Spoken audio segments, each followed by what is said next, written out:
ஞானகுரு அவர்கள் நமக்கு நினைவுபடுத்தும் இந்த உபதேச கருத்து அவசியம் நாம் தெரிந்து கொள்ள வேண்டியது.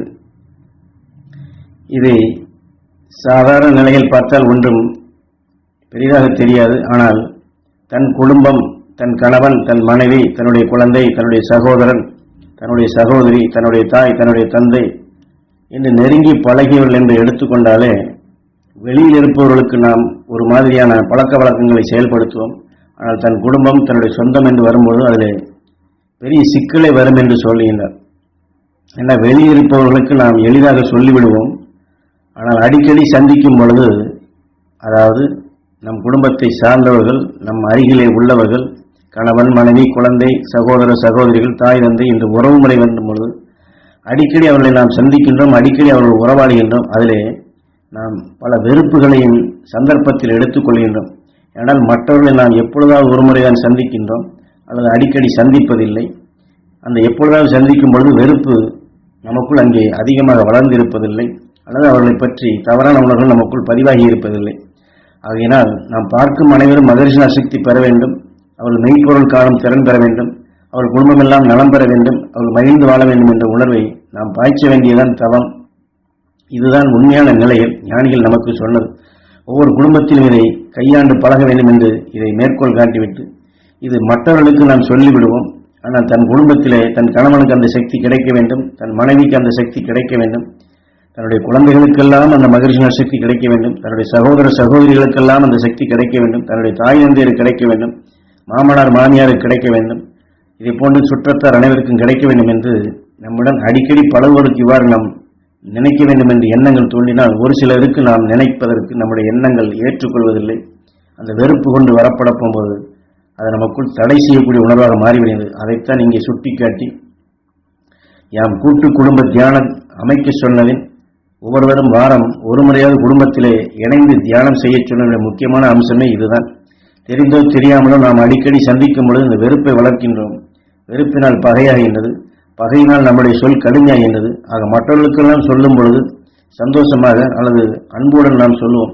ஆனால் வீட்டிற்குள் இருக்கும் கணவன் மனைவியிடமோ அல்லது தன்னுடைய குழந்தைகளிடமோ அல்லது குழந்தைகள் தாய் தந்தையிடமோ அல்லது சகோதர சகோதரிகளோ நாம் உரிமையாக நாம் பேசுகிறோம் என்று சொல்லும். அது உரிமை அல்ல, நமக்குள் வளர்த்து கொண்ட வெறுப்பு தான் அதிகாரமாக அல்லது வெறுப்பாக அல்லது சுடுசொல்லாக அல்லது கடுமையாக பேசும்படி செய்கின்றது. ஆக இந்த கடுமை மற்றவர்களிடம் வெளிப்படுவதில்லை. இதையெல்லாம் கணவன் மனைவியாக வாழ்வர்களுக்கு நிச்சயம் தெரிந்திருக்கும். என் கணவர் என்னிடம் எரிந்து எரிந்து பேசுகிறார் என்று சொல்வர்கள் உண்டு. என் மனைவி என்னிடம் சில்லு சில்லு என்று வல்வன் என்றெல்லாம் பேசுகிறார் என்று சொல்வர்களும் உண்டு. காரணம், இந்த வெறுப்புக்கு கலந்த உணர்வுகளை அவ்வப்பொழுது நம்மை அறியாமல் நமக்குள், அதாவது ஒரு செயல் நடந்த பின்பு நாம் வெளியிலே சொல்ல வேண்டியால் மனதுக்குள் ஓடும். இப்படித்தான் இவர் செய்வார், அல்லது இவள் இப்படித்தான் செய்வாள், அல்லது இவள் இப்படித்தான் வெடுக்கென்று பேசுவாள், இவர் இப்படித்தான் எதை எடுத்தாலும் அதிகாரமாக நான் சொன்னதான் சரி என்று சொல்வார் என்று மனதிற்குள் இது முதல்ல பேசுவோம். ஆனால் மனதிற்குள் ஜெபம். இதை ஜெபிக்கும் பொழுதுதான் குடும்பத்தில் இது வெறுப்பாக மாறுகின்றது. ஆக மற்றவர்களெல்லாம் சிரித்து பேசுகின்றார், என்னிடம் சிரிப்பதே இல்லை என்று இருவருமே சொல்லுவார்கள். ஆக அதையெல்லாம் போக்கிக் கொள்வதற்குத்தான் குடும்பத்தில் அனைவரும் ஒன்று சேர்ந்து மகரிஷி சக்தி எல்லோருக்கும் கிடைக்க வேண்டும் என்று கூட்டு குடும்ப தியானம் அவசியம் செய்ய வேண்டும் என்று குரு இதில் வலியுறுத்துகின்றார். மகரிஷி சக்தியும் மலரை போன்ற மனமும் மகிழ்ந்து வாழும் சக்தி நாங்கள் பெற வேண்டும். எங்கள் குடும்பம் அனைத்தும் ஒன்றுபட்டு வாழ வேண்டும். எங்கள் பார்வையால் அனைவரும் நலமாக இருக்க வேண்டும், பொருளறிந்து செயல்படும் திறன் பெற வேண்டும் என்று இந்த எண்ணத்தை மனைவி கணவனுக்கு பாய்ச்சுவதும் கணவன் மனைவிக்கு பாய்ச்சுவதும், அது என்னை பார்க்கும் பொழுதெல்லாம் என் கணவருக்கு மகிழ்ந்த உணர்வு கிடைக்க வேண்டும் ஈஸ்வரா. இதே போல கணவனும் என்னை பார்க்கும் பொழுது என் மனைவிக்கு மகிழ்வான உணர்வுகள் தோன்ற வேண்டும் ஈஸ்வரா.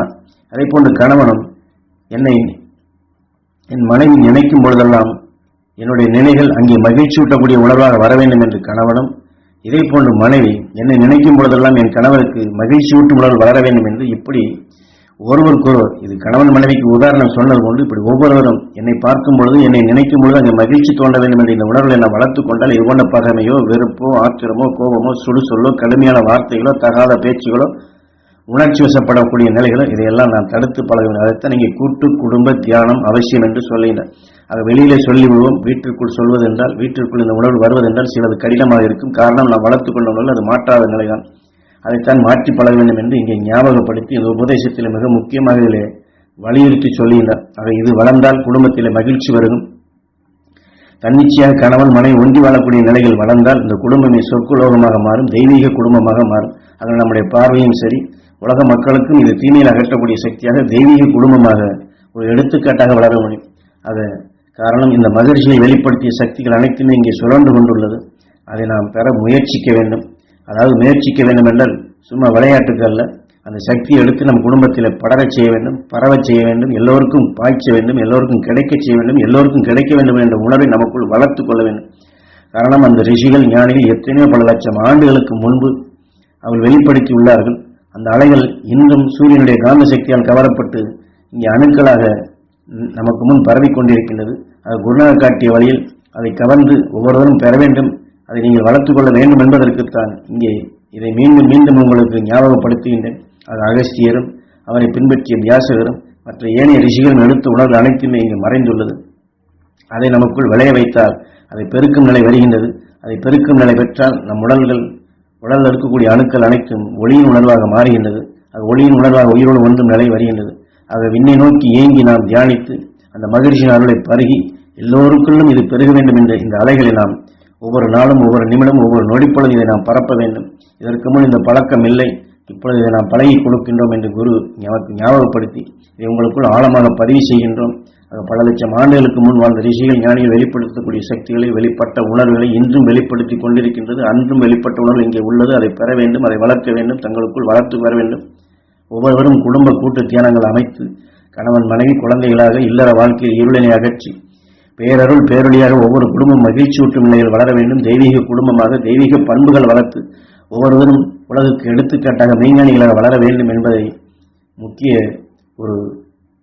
அதாவது நாம் இதையெல்லாம் குறிக்கோளாக வைத்து நம்முடைய குழந்தைகளையும் அந்த வழியிலே அழைத்து செல்லும் விதமாக நம்முடைய முன்னோர்களையும் விண்ணிலே அவர்களை அழியா ஒளி சரீரம் பெறும் நிலையாக ஒரு தெய்வீக வாழ்க்கையாக அருள் வாழ்க்கையாக நாம் வாழ வேண்டும் என்பதற்குத்தான் கூட்டு குடும்ப தியானம். இது குடும்ப தியானம்.